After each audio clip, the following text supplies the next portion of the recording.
victims of elder abuse.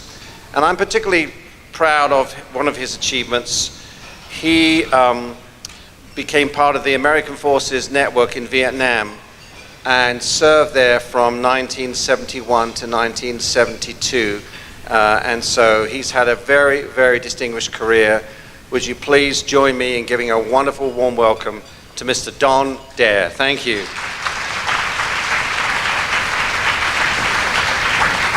Thank you, Paul. And how's the food? Is it hot?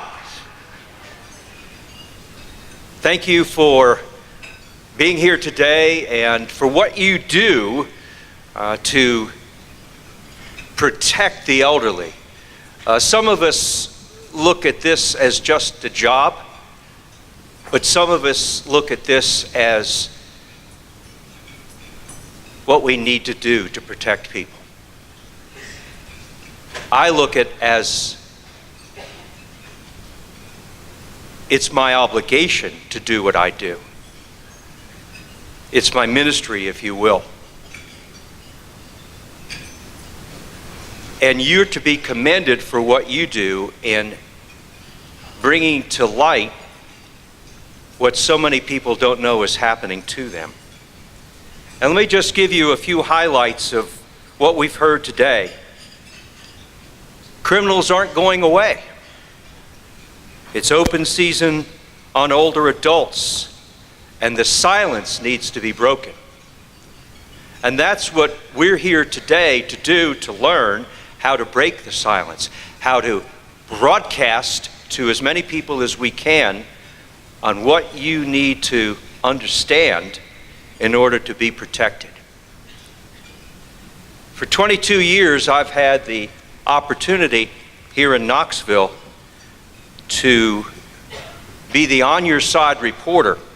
When I came to Knoxville in 1996 from the white collar capital of the country, Miami, Florida, I wondered what I would ever be doing here. And the mic just went out. You can't hear me in the back, can you?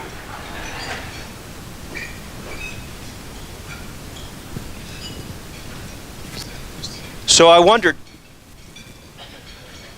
yes, turn it on.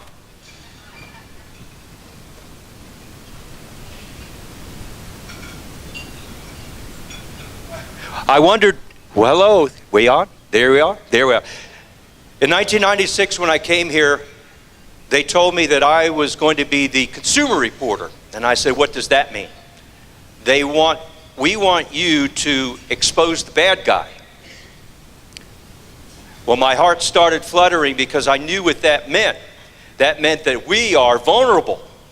Our station is vulnerable to any libel lawsuit.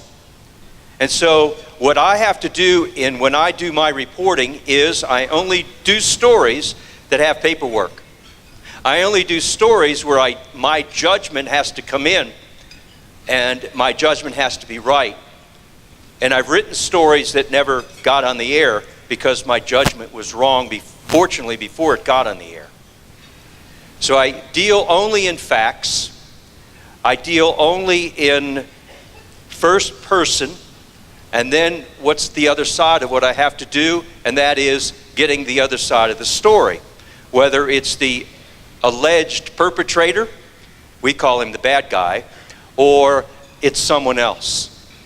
I've done many different types of stories over the years, but what I want to focus on today is the financial exploitation. I want to take you through a story that we did last fall. And Paul had talked about this, I think, and Dr. Lichten, you did too. The sweetheart deal. The sweetheart deal. About 15 years ago, I did a story with a 22-year-old man. This was before Facebook. It was just the internet. And he got an email from a very attractive 25-year-old blonde in Russia. And she was stranded. She was stranded in Paris. And she needed money to come to the United States because she wanted to come here to help her parents because her parents were dying in America. So what would any 22-year-old boy do? Because she sent a picture. And when I come to America, I want to see you. So what did he do? He sent her money. That was a 22-year-old. But who is also vulnerable? The folks who are vulnerable are those who don't know any better, the elderly. Sweetheart deal, same thing. We can also call it the Nigerian scam. We can also call it the trunk scam. We can also call it the money scam. Glenn, would you air that story? Well, an Oneida woman has lost almost $40,000 in a scam over just the last 2 months. Yeah, here's what happened. She friended a stranger on Facebook who told her a tale about award money, and she believed it. WATE 6 on your side consumer reporter Don Dare went to Scott County to find out more about this scam. Don? Yeah, in our research, many people have fallen victim to this scheme, and it's really tragic. Unfortunately, it's easy for scammers to create phony Facebook profiles. Well, their next step is their request to be your friend. Once you accept, they begin their phishing attack, and to those who take the bait, the cost can be real high. In Oneida, Rhonda Mish spends a lot of time on Facebook. With severe Parkinson's disease, Rhonda is homebound and writes text messages to friends. In March, this guy, Derek Wayne, friended Rhonda on Facebook. The man seen here is an imposter, not the person writing to Mrs. Mish. The scammer had cloned this picture. For more than 2 months, however, they've been corresponding. In March, Derek Wayne texted a message. He had come into a lot of money, nearly $1 million, and explained how. They awarded him $980,000. He won the $980,000. Yes. Wayne told Rhonda he worked on an oil rig and had a contract with a Russian company that went bankrupt. He took them to court and won the big judgment. And then he wants you to have part of it? Mm-hmm. And why would he want you to have part of the money? For taking care of it. I want you to help me receive the money. Wayne said since he was on an oil rig, he did not have access to a bank and wanted to make Rhonda his partner and send her the money.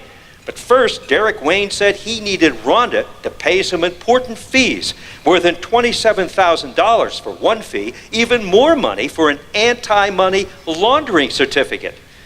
Rhonda believed him. I borrowed the money. How much? $27,500 and $8,700 and $1,500. She sent all that money through a bank-to-bank transfer. To drain her account even more, Rhonda sent $400 to buy phone cards. Wayne said he needed that money to contact the shipping company from his oil rig. Rhonda said he sent her a picture of the money, somewhat similar to this. The money was in a trunk. I've seen the box and I've seen the documentation on the contents. These scammers are real good at making this seem legitimate. Tony Binkley is president of the Better Business Bureau. He says Rhonda unfortunately fell victim to a version of what's called an advance fee scam. There's all kinds of scams out there similar to this where you pay a fee in advance to get something that's just too good to be true. Nobody is ever going to give you millions of dollars to pay a few $1,000s up front for it. It's never going to happen. It's not realistic. We brought some documents with us regarding this scam. We showed Rhonda how others like her lost big, how they too were shown a trunk or a box full of money. It was difficult convincing her. Do you think it's a scam? Definitely it's a scam. You're not going to give him more money, are you? If I can get it. He's now encouraging you to send another $36,000? Mm-hmm. Rhonda said Wayne told her to sell her house, even sell her Jeep, to raise the money to release the funds. Why do you think this is real? Because I need the money so desperately. Why do you need the money? Because I'm in debt. Rhonda's family is now watching her expenses, making sure she sends no more money. Now, one of the lessons learned here, don't accept random friend requests, especially from strangers. If a Facebook request comes from someone you know, and in fact are already friends with on Facebook, then alarm bells should sound because This could be a cloning scam, which is surprisingly effective, yet very simple to execute. Always verify friend requests before accepting, and make your friends list private, so scammers don't pick your account and impersonate you to your friends. And Kristen and Ryan, we have been told that she's backed off a little bit, so let's hope that she doesn't spend any more money. Just heartbreaking. She even sounded like she would want to send more if she could get her hands on it. And she's not the first one that we've talked with regarding this scam. It's widespread, and this one is really, really costly. It's good her family got involved. Yes, Yeah. it is, and those are the folks who called me. All right, Don. All right, Don, thank you very much. $40,000 lost. What was going on there? First of all, she had Parkinson's disease. Secondly, she was alone. Third, she lives way up in Oneida, which is way out in the country. Fourth, she had her husband, or her second husband, was not supportive. He was actually in the other room. When we got there, he was yelling at her. Who did she borrow the money from? Her ex-husband. Because why do you think he gave it to her? Because he too thought the deal was real. He too thought it was real. I talked with her in a different tone simply because I empathized with her, because I could understand what was going through her mind. She wanted the money. She needed the money. She was facing a lot of difficulties. So what's learned there? What was learned, that we learned, and that we were trying to get across is her sister called me, by the way. She didn't call me, but her sister did. And then we talked with Rhonda and said, would it be all right if we come up and talk with you? She still didn't believe me when I showed her the paperwork. 15 years ago, it's been a good while now, we did a similar story with a man who went to Copenhagen to see the money. The scammer said, come to Copenhagen and I'll show you the money. That was called the suitcase full of money. And he did. He showed him some money. And the reason that he told me this on the phone, and I looked it up, because the FBI has a lot of this information. If you ever want to go to some of these scams, it's a real scam. That they show you the top, they might have, let's say, 10,000, not even that much. They could just have it in increments of hundreds, but you don't go any deeper in the suitcase because there's no more money down there. Derek Wayne, handsome guy, he wasn't real. We know that. But he was to her. He was to Rhonda.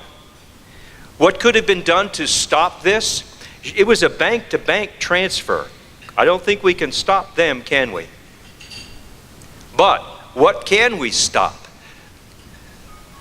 We can stop these types of scams from happening, and I'll show you here in a few minutes as we get into our PowerPoint. First line of defense, or actually in this case, it's the last line of defense. Who is the last line of defense when you go to Western Union? Who is the last line of defense when you go to your bank?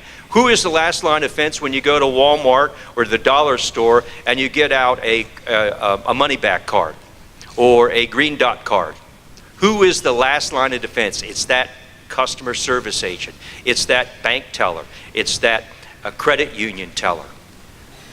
And sometimes it works and sometimes it doesn't work. First People's Bank of Jefferson City, long time ago, a gentleman called me, I've been scammed. How do you know you've been scammed? Because my bank teller told me. I said, who's your bank teller? First People's Bank of Jefferson County. We went up, called First People's Bank, we went up there and I asked, are you telling your tellers to be cautious of this? Oh yes. We've gone all through this with our tellers. We've showed them how people can be exploited. So yes, those are the last line of defense, folks. Could you go to the PowerPoint, please, Glenn?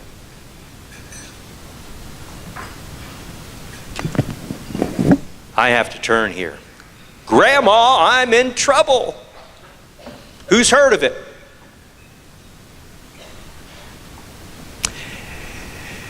This is Jody and her daughter Michelle. They're from Knoxville. Jody is in the center, Michelle's on your left. Jody gets a call from her grandson. I'm not going to imitate her grandson, but her grandson is crying, and Grandma, I'm in trouble. I'm up here in my Niagara Falls, and I've just gotten arrested. And he's crying. She could hardly understand what he's saying, but he says the right words, and he says, I'm in trouble, and I need money. And if you don't believe me, here's the police chief. How, oh, and by the way, she sent $4,000 to get him out of jail. And then she goes to Michelle and she says, Michelle, do you think I'm doing the right thing? Jody is 60-something. Michelle isn't. Michelle says, oh yes, Mom, you're doing the right thing. We got to get him out of jail. I don't want my nephew in jail. They send another total of $10,000. Total of $10,000. Grandma, I'm in trouble. Prevalent. It's on prevalent. How did they know Jody? They knew Jody from Facebook. Because Jody's grandson posts pictures of Grandma and Grandpa. Here I am in Washington, North Carolina with Grandma and Grandpa, Harley and Bee, who live on 9th Street, and they don't even have to say where they live. All they have to do is post their pictures.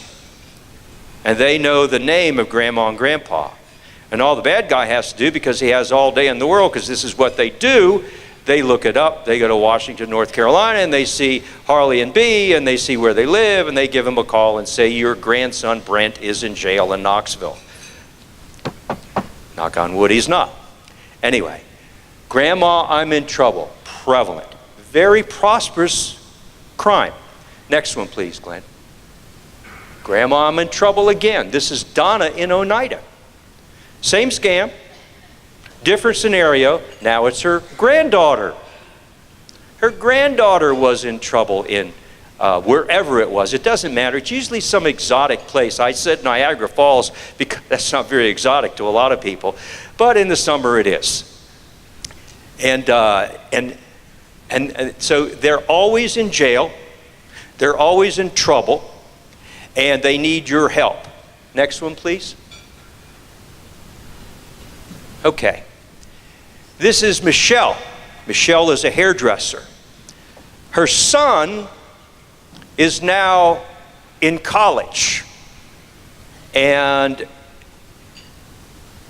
he needs money. He needs grant money.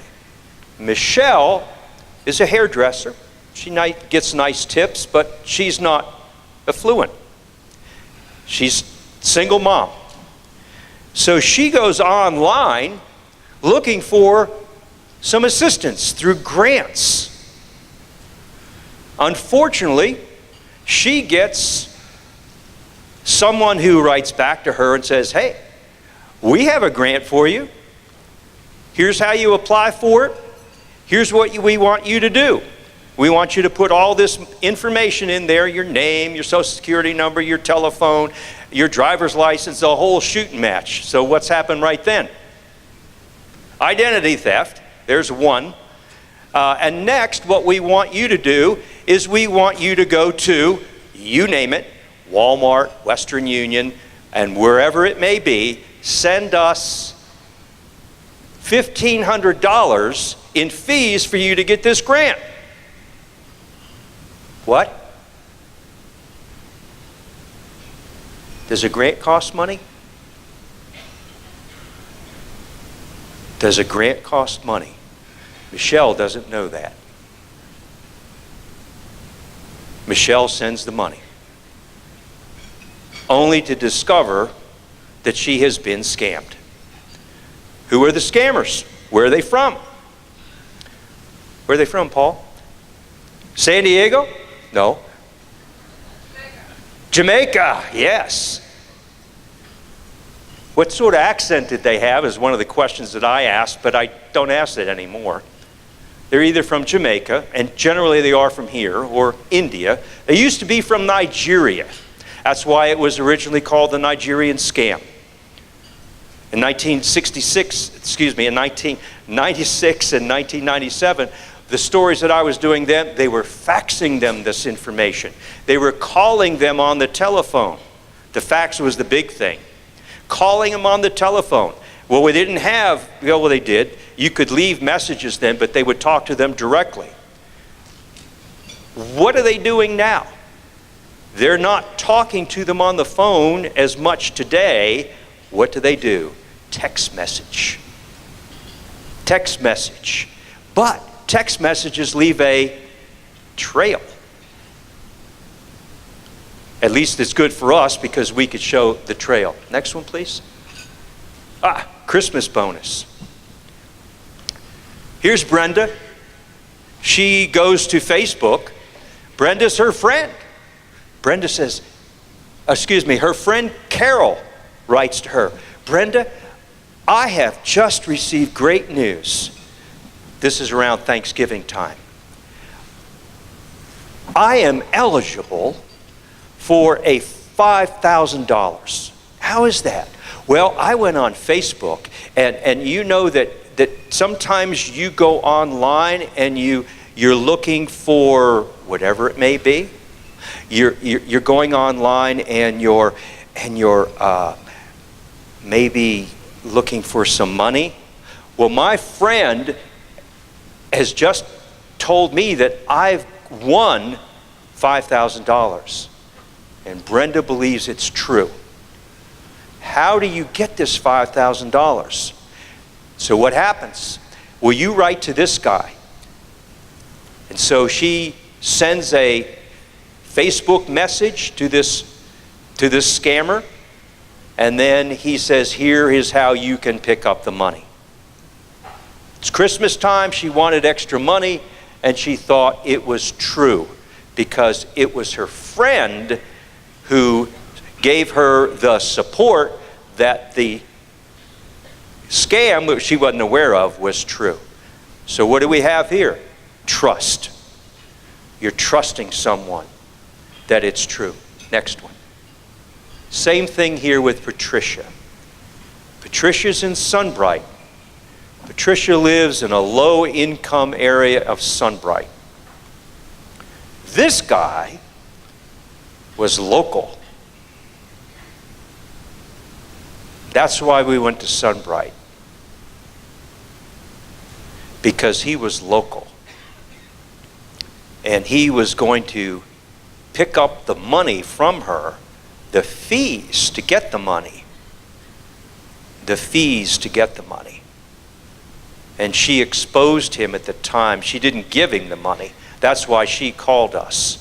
She called to say that I think I've been a victim, almost a victim, of the Facebook scam in which you get money. And she came to tell us that story. Or we went there to hear the story. Next one, please. The puppy scam. Wow. Amy and Trey from Maryville. You see the little boy in the center. They had just lost their puppy in a couple months prior to this story. The dog was hit by a car. Little boy was devastated. So was Amy and Trey. They were devastated. So what do? They go online looking for a puppy, a new puppy. And they find a puppy for sale online, and they message the person. The person then sends them a picture back of the little puppy. And I can get this puppy to you quickly, but right now, you see, I'm moving, and I live in Maryland. It doesn't matter where it is. And I'm moving from Maryland to Texas, and I need to get you this puppy right now. I'm going to fly it to you. because they sent the messages, they saw the pictures, and I'm going to fly the puppy to you. You'll be able to pick it up at McGee Tyson tonight at 6:30. It's a flight coming from Washington, D.C. How much is the puppy? Well, it'll be just $300 for this Yorkie that, generally sells for $1,300. Oh, that's a great price. Yeah, I'm moving, so I really need to sell this dog. So the dog is on its way. He messages her. Dog's on its way. Oh, and before it gets there, there is an additional fee. And is that okay, Amy? Oh, yeah, what's the fee? Well, we had to put it into a dog carrier, and it's an extra $300. Can you send us that money? Sure, we'll send you that money. How do they send it? Western Union, Green Dot Money Back Card, they send it. Oh, and when you send it, give me a call if you would and give me the numbers. Oh, it's arriving tonight at McGee Tyson, and we couldn't get it into that crate. We needed a special air-conditioned crate. You name it. Can you send us more money? Sure, I'll send you more money. This dog that was $300 now costs $3,000. Next picture, Clint. Frozen food scam story. One of the first things that I did a long, long time ago. Frozen food. Mom and Dad used to buy the frozen food. Did you ever see the frozen food people? Yeah. This was back in the 50s. Probably they just started this stuff then. And the food was relatively good at that time because Mom and Dad had a big freezer in the basement. And so I was familiar with frozen food. We did a big story in 1999. We took some of this frozen food over to UT Agriculture Department and we cooked it there. And we had the professor say, okay, what type of meat is this? This is cow meat, and it's really pumped with all these preservatives in it. And we ate it, and it was chewy. But it fits a niche. Because some people can't afford to buy a lot of meat at the grocery store, and the frozen food is a little bit cheaper. Unless you get scammed. And here is Barbara and John. And you can see that they're a little bit older. They're not stupid. He was a professor at Maryville College. And so they've been buying food, frozen food from these folks. And the guy, he usually buys it from Barbara.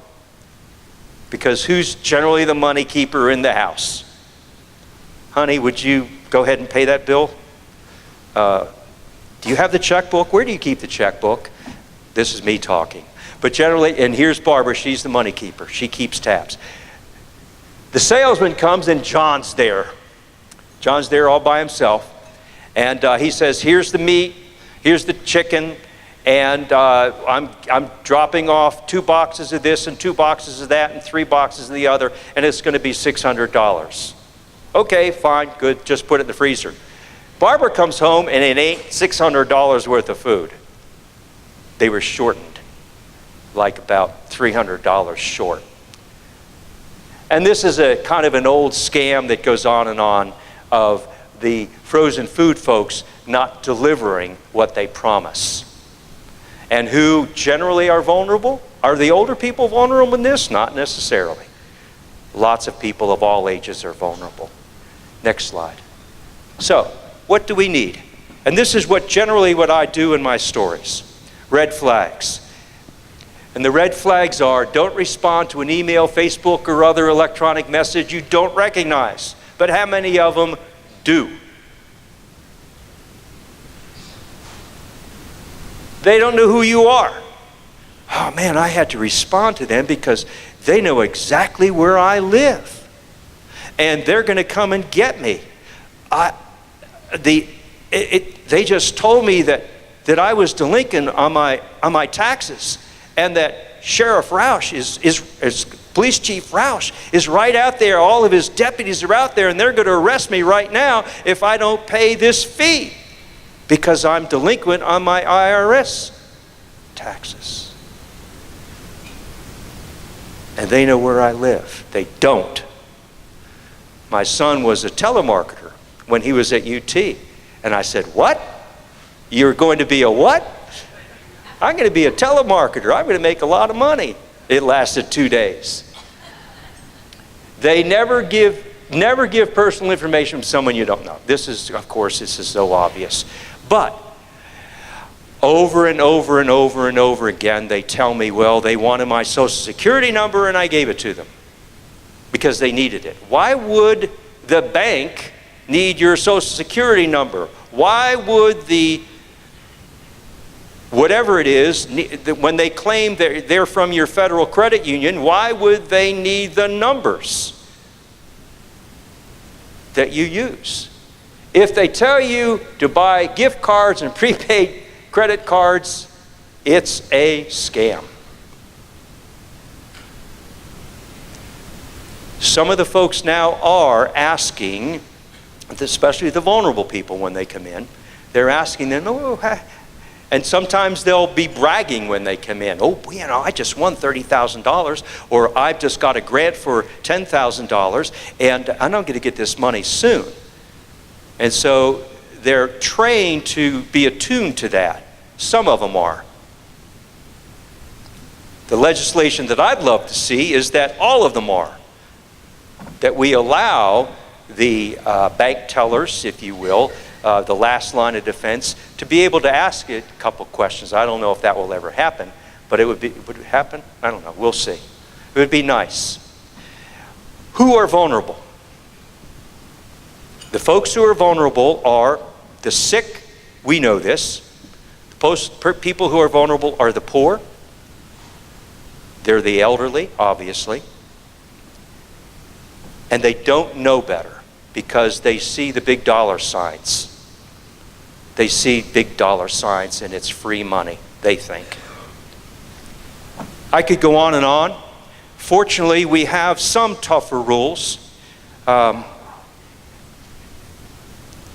It's not about me when I do these stories. I generally try to make it about the people. And my objective when I do stories is I want people to learn from other people's mistakes. And one of the questions that I ask, I say, you're going to be on TV, is that okay? You're going to expose your vulnerabilities, is that okay? Oftentimes when they call me, they say, I want people to know about this. I was stupid. And they'll say that. The story we're doing tomorrow, the guy says, I was stupid. I hired this tree trimmer and he didn't know how to trim the tree. Dumbest mistake I ever made. People come to me and I tell their stories. And I try to, if you will, I try to give the red flags. I try to make it educational for people. Questions that you may have. Yes, ma'am.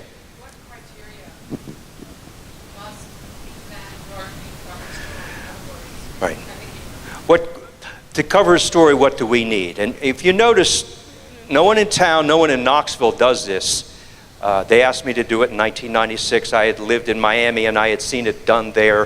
In 1976, I started doing a story on travelers. They called them gypsies. And they come around and they put this black tar on your driveway. And just talked yesterday with the guy who's going to be in jail in Sullivan County in Kingsport for being a crooked paver.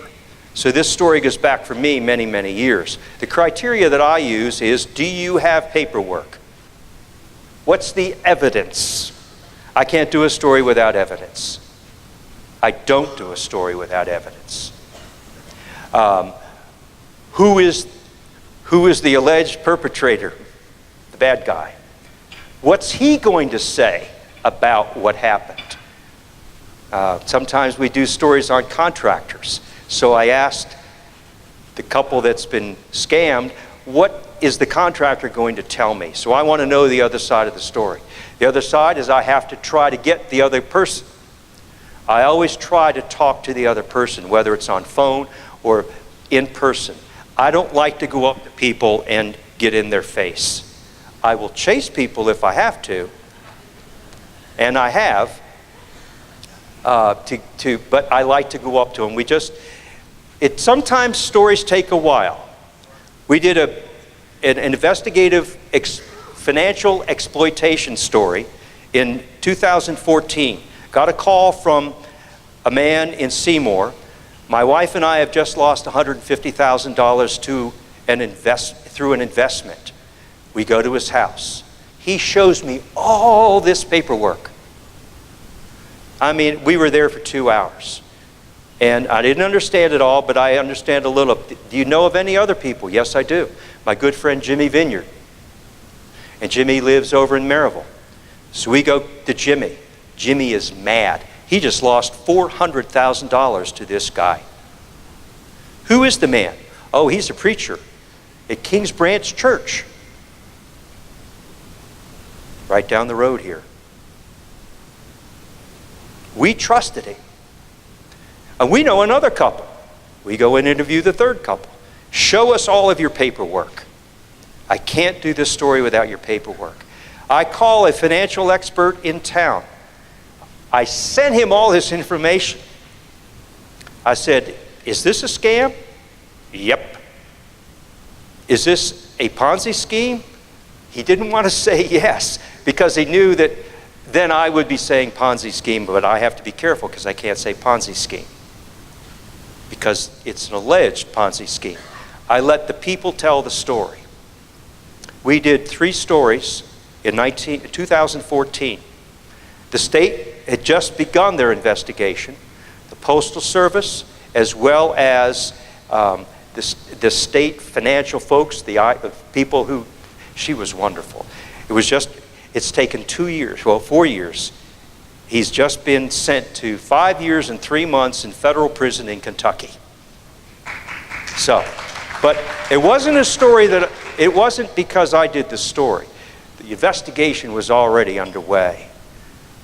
As a friend of mine told me, who's a judge, you just pushed it along a little bit more. You just pushed it along a little bit more. It took a while to get him because there were some conflicts from the federal judge. She didn't like. He was originally going to be scheduled to 3 years. She said, no way. It was $1.5 million, and he has ruined people. So to answer your question, I only show paperwork, and we had all sorts of paperwork. And then I do some of my own research because the man had no credentials. So this was a story basically on how do you hire a financial advisor? How do you hire someone that you're giving your money to? And what? Oh, and the best thing about it is he talked to me. On a Sunday, we went to Kings Branch. Sunday morning at 9 o'clock, we were there and we thought, oh boy, this is going to be fun. So we waited outside the church. We were not in a WATE. We didn't have a police car. You know, we were in our Snoop van, we called it. And we were taking pictures. We saw him. We knew what he looked like. My cameraman goes inside and had a little camera, and he surreptitiously takes a picture of him preaching. So we had him. Now will he talk? So after the service is over, I wait till the people leave, and I walk up to him and I introduce him. I introduce myself and I say, can we talk to you about Open Door Investments? Oh, sure. He didn't know that I had interviewed all these people. But I had it all right in front of me. And he stood there for 10 minutes talking to me. And he gave me this other wild story. He lied about one, and when he tells me that, I've invested it in Trade Bank. And I'm thinking, what is Trade Bank? I have no idea what Trade Bank is. So we called Trade Bank in Atlanta, this is afterwards, and I asked the Trade Bank president, do you know about Mr. Williams? Oh yeah, I do. We fired him. So now I have the Trade Bank, guy blames it on Trade Bank, this investment scheme, and it's a Ponzi scheme, and it's the only way we can do that story. But it was financial exploitation of older, trusting people. $1.5 million, $2 million is the total amount. He has to pay restitution, but I don't know where he's going to be able to pay. He had 10 children, by the way. I even went up to his place in Kentucky. I went by his house. I was on my way to inspect a Boy Scout camp, and I thought, well, I'll just stop by and take some pictures of the place. But I never showed his house because I didn't like to do that. Any other questions? Someone had asked me earlier, why do we do what we do? We do what we do at our station is because we have a commitment to it. Just like you have a commitment, and all of us have a commitment. And my commitment is basically to make people aware of potential scams, how they can lose their money, and how to protect themselves from being exploited. I got 2 minutes. And that's my objective. My objective is not to, again, to tell, to pat ourselves on the back, but we're providing a service. And not very many television stations do that anymore. The paper will do it once in a while, the local papers, but you often see it. When I was in Miami, they did it all the time. There was a paper there that did it all the time because they had a service there at their newspaper. You call us with your problems. It's oftentimes the problem solver. And the problem solver is oftentimes the lawyer who's a reporter. But I'm a reporter but not a lawyer. And I know enough about law that I'm dangerous. So what I do is I call folks and say, am I on the right path? All you have to do is say yes or no. And if you say yes, I'm on the right path. And I don't quote you. Are there any other questions? But that's what we do, and we've been successful in at least exposing some bad guys and then letting people know how they can keep a hold of their money. And Paul, you do it a lot in San Diego. They do it a lot down there. And then this is what we do. And we think this is important to do.